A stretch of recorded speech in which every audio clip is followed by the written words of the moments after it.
Saturday morning started like any other.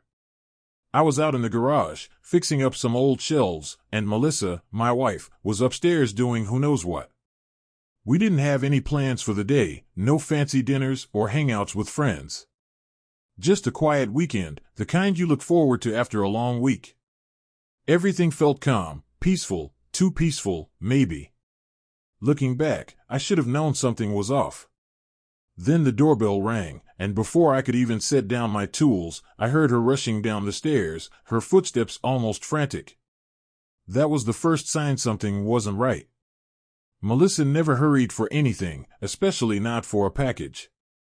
Curious, I stayed where I was, wiping the dust from my hands. I could hear her muttering under her breath as she opened the door. I didn't think much of it at first. But when I glanced over and saw the size of the box, something in my gut twisted. It wasn't just the package itself, though, it was the look on her face. Her eyes widened like she'd just found some long-lost treasure.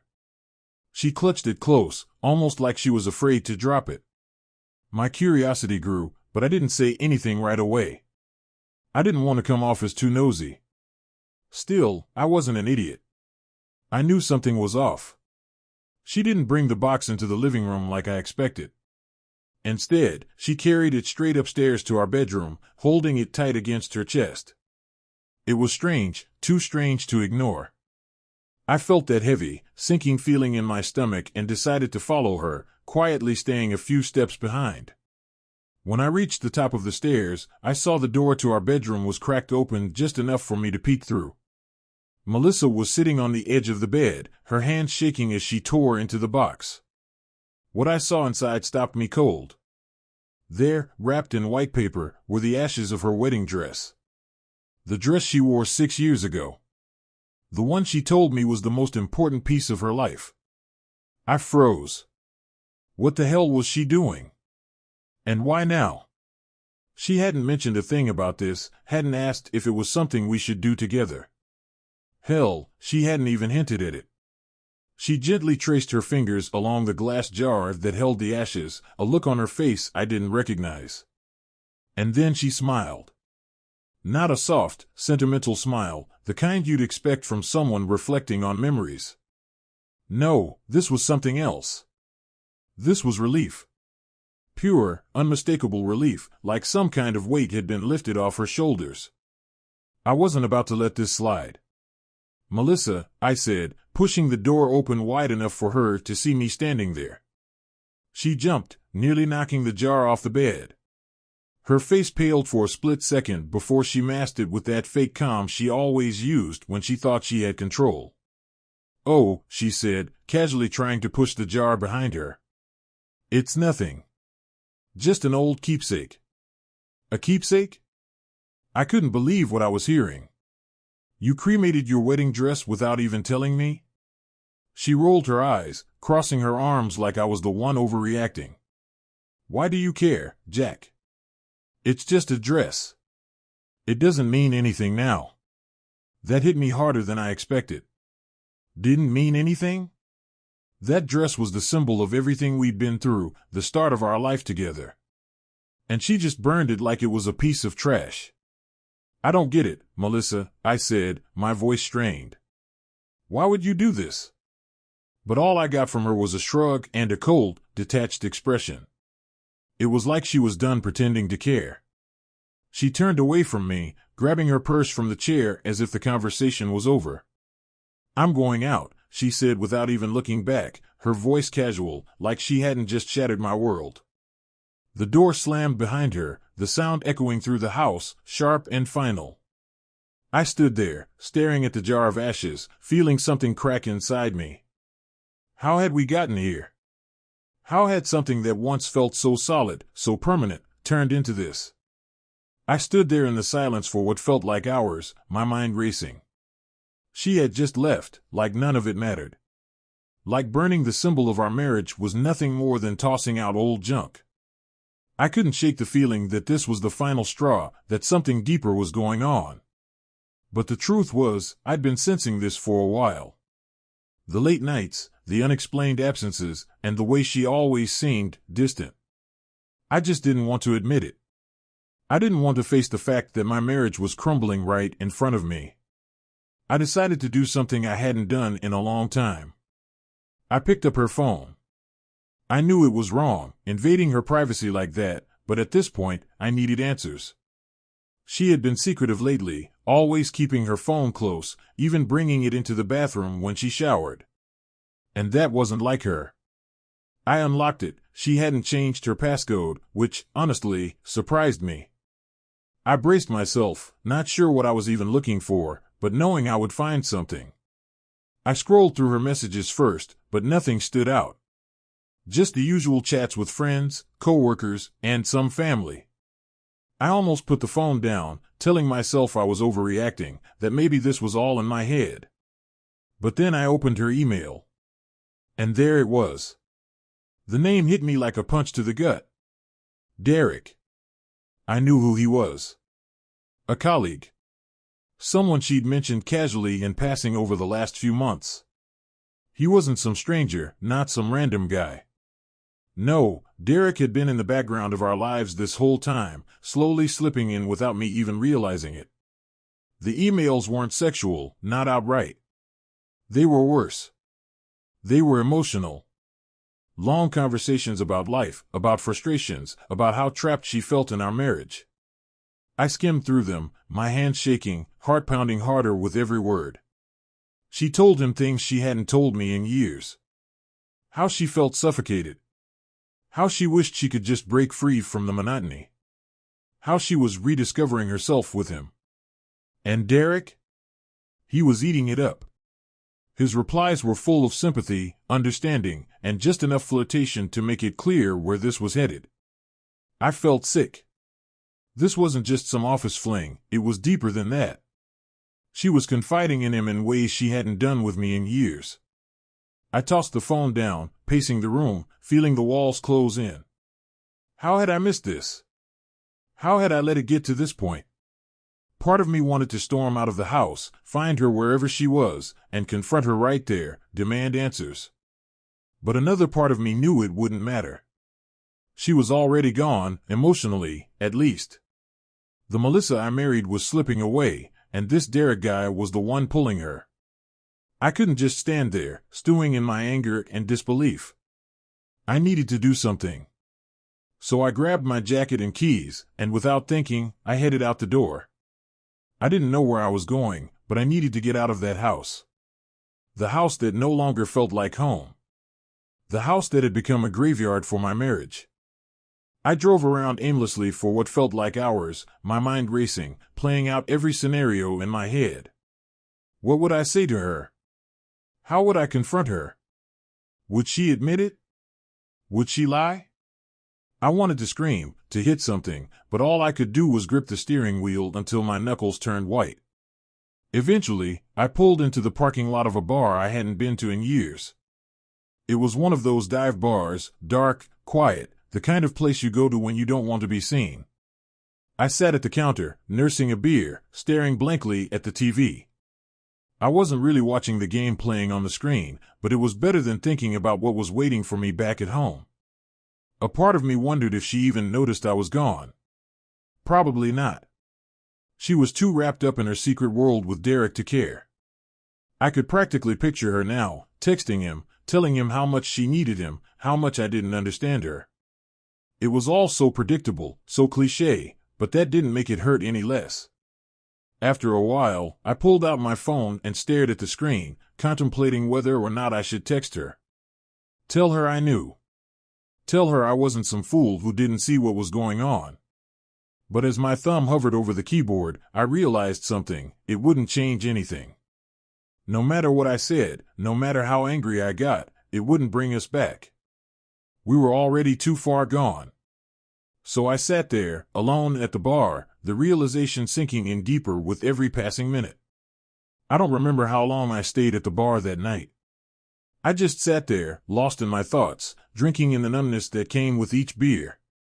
Eventually, I dragged myself back to the house, but by the time I got home, Melissa was already asleep. Or maybe she was pretending to be. I didn't care enough to find out. The next morning was no different than any other. She acted like nothing was wrong, like we hadn't just silently blown our marriage to pieces. I watched her from across the kitchen as she made coffee, humming to herself, scrolling through her phone. Probably texting Derek. The thought of it made my stomach turn. I wanted to say something, to confront her right there and rip this facade to shreds. But instead, I stayed quiet, waiting for her to crack. And then she did. "Are you just going to keep sulking around?" she asked suddenly, not even looking up from her phone.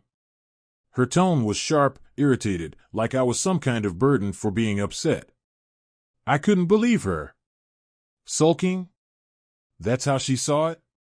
"You want to talk about sulking?" I asked, my voice low, barely holding back my frustration. "You've been lying to me for months, and I'm supposed to act like everything's fine." She finally looked up, her eyes narrowing. "I haven't lied about anything." I almost laughed at how bold she was, at how easily the lie slipped out of her mouth. "You're seriously going to stand there and deny it?" "I know about Derek, Melissa. I've seen the emails." For a split second, her face faltered. There was a flash of panic in her eyes before she masked it with indifference. "So you went through my stuff," she shot back, deflecting like she always did. "Real mature, Jack." I couldn't take it anymore. "Don't turn this around on me," I snapped, stepping closer. "I went through your phone because you've been acting shady for months. And now I know why." She crossed her arms, her eyes cold and calculating. "You know nothing," she said, her voice like ice.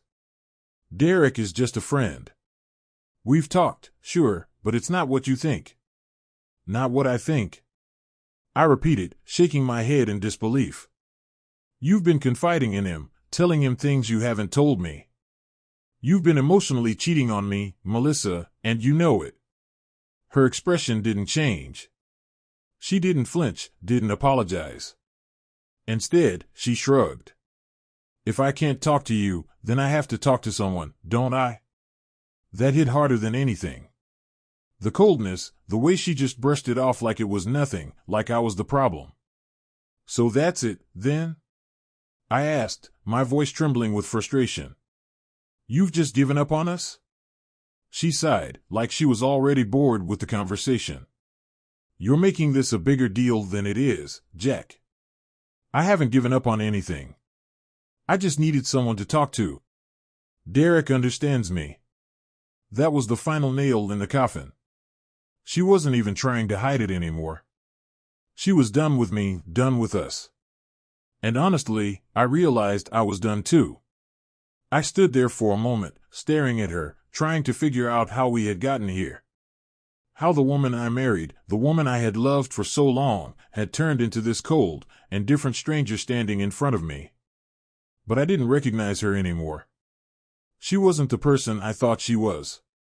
"You're right," I said quietly, my voice steady despite the anger boiling inside me. "I am making this a bigger deal than it is. Because this is a big deal, Melissa. And if you can't see that, then maybe we've been done for a lot longer than I thought." She didn't respond. She just stared at me, her face blank, emotionless, like none of this mattered. And maybe to her, it didn't. I turned and walked out of the kitchen, my heart pounding in my chest. I didn't want to be around her anymore. I needed space. I needed to clear my head. Grabbing my keys, I headed out the door, not knowing where I was going, but knowing I couldn't stay in that house any longer. I drove around aimlessly for hours, just like I had done the night before. My mind was racing, but at the same time, I felt numb. The reality of it all was starting to sink in. Melissa didn't care. She had checked out of our marriage long before I had realized it, and there was no bringing her back. Eventually, I found myself parked outside a park we used to go to when we first started dating. Back when things were simpler. Back when we were happy.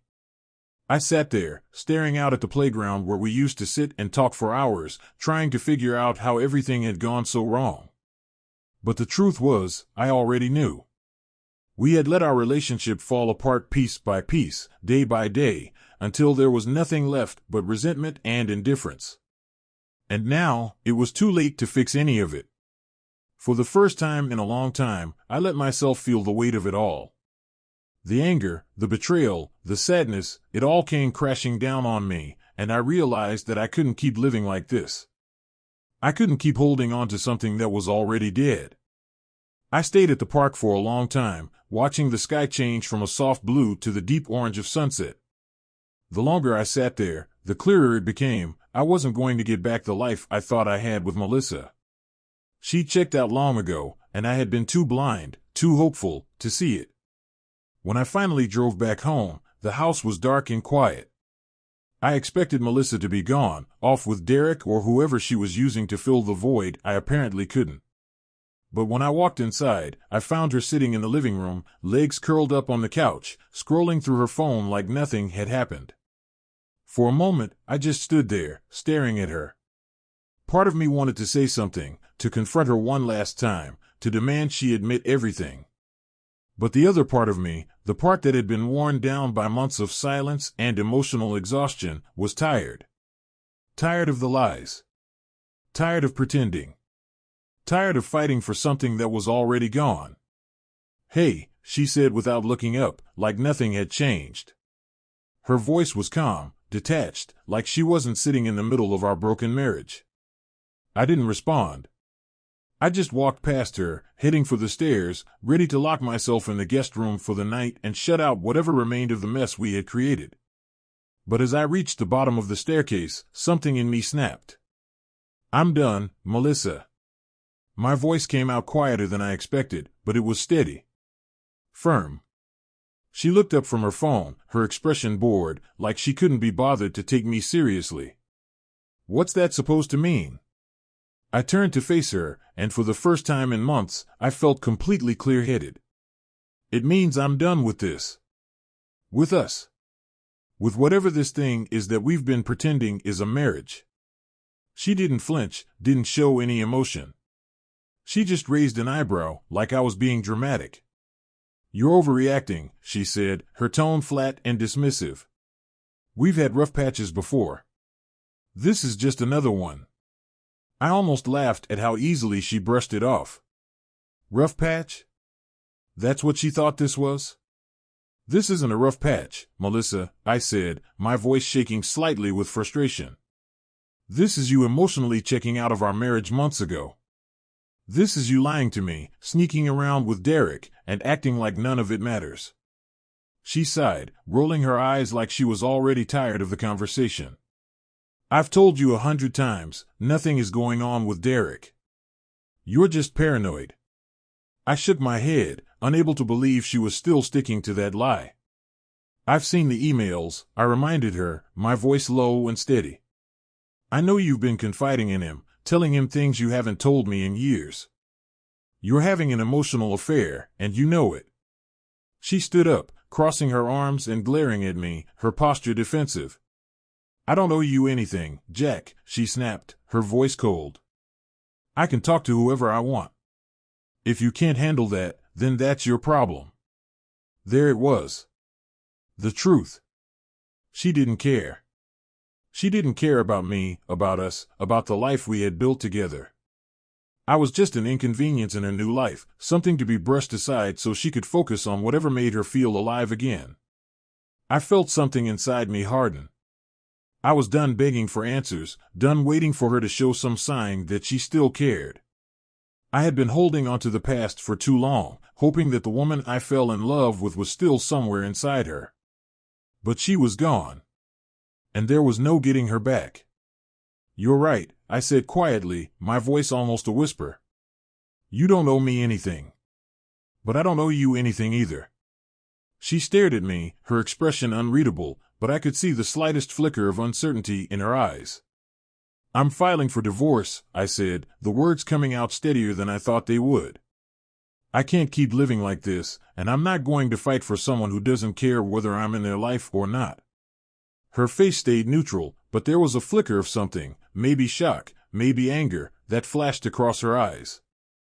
"Divorce," she repeated, her voice quieter now, like she hadn't expected me to actually take that step. "Are you serious?" "As serious as you were when you decided to destroy our marriage," I shot back, my voice rising. You want out? You want to be free? Fine. You can have it. You're free, Melissa.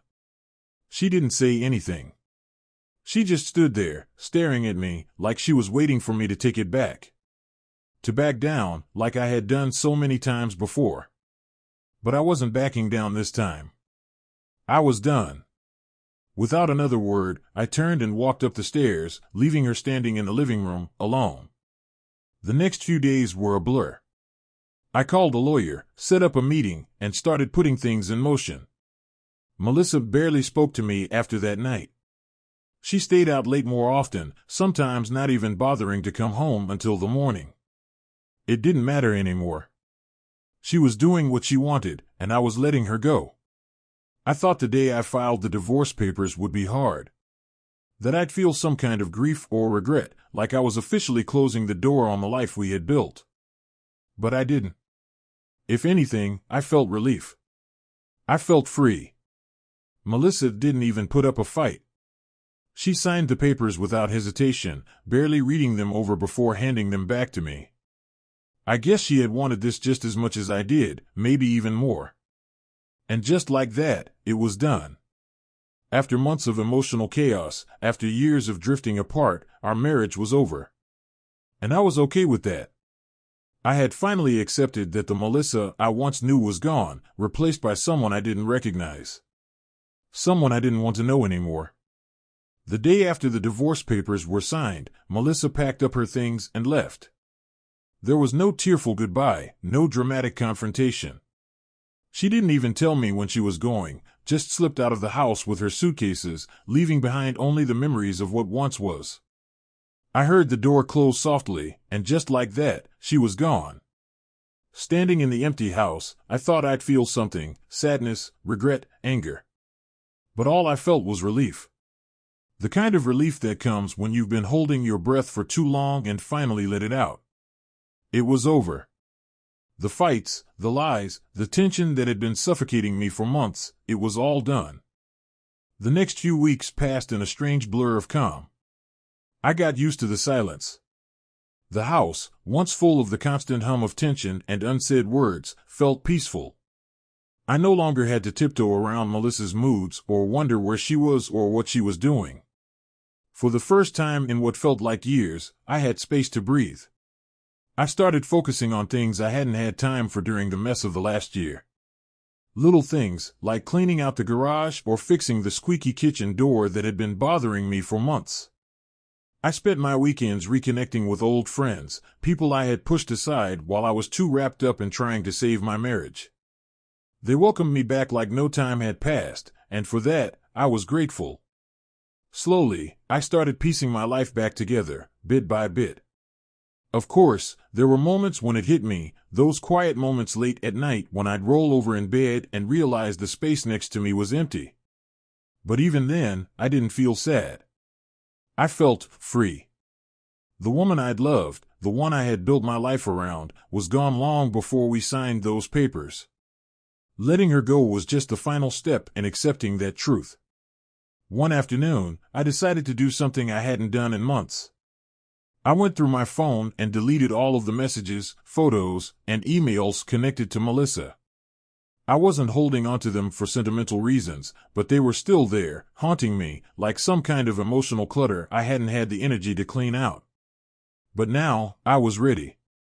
I scrolled through each file, each reminder of the life we'd shared, and with every swipe, I felt lighter. By the time I was done, it felt like I had cleared out not just my phone, but my mind. I didn't need those memories anymore. I didn't need the weight of the past dragging me down. A few months later, I found myself back at the park, the one where Melissa and I used to spend hours talking back when we first started dating. The same park I'd gone to the day I realized we were done. But this time, it felt different. The memories of us were still there, of course, but they didn't hurt anymore. They were just memories, pieces of the past that had shaped me, but didn't define me. I sat on a bench, watching the sun dip below the horizon, casting the park in a soft, golden light. It was peaceful, quiet, just like it had been back then. But this time, I wasn't thinking about her. I was thinking about the future, about what came next. For the first time in a long time, I wasn't haunted by what had gone wrong. I wasn't looking back, wondering how I could have fixed things. I was looking ahead, to whatever came next. I had let go of the anger, the frustration, the hurt. I wasn't bitter anymore. In a strange way, I was even grateful. Melissa had pushed me to my breaking point, but in doing so, she had forced me to rebuild. I had lost her, yes, but I had found myself again. And that was worth more than anything we'd had together. As the sky grew darker and the stars began to appear, I stood up and started walking. I didn't know exactly where I was headed, but that didn't matter. What mattered was that I was moving forward. For the first time in a long time, I wasn't stuck in the past. I wasn't waiting for someone else to decide my fate. I was in control now. And for the first time in what felt like forever, that was enough.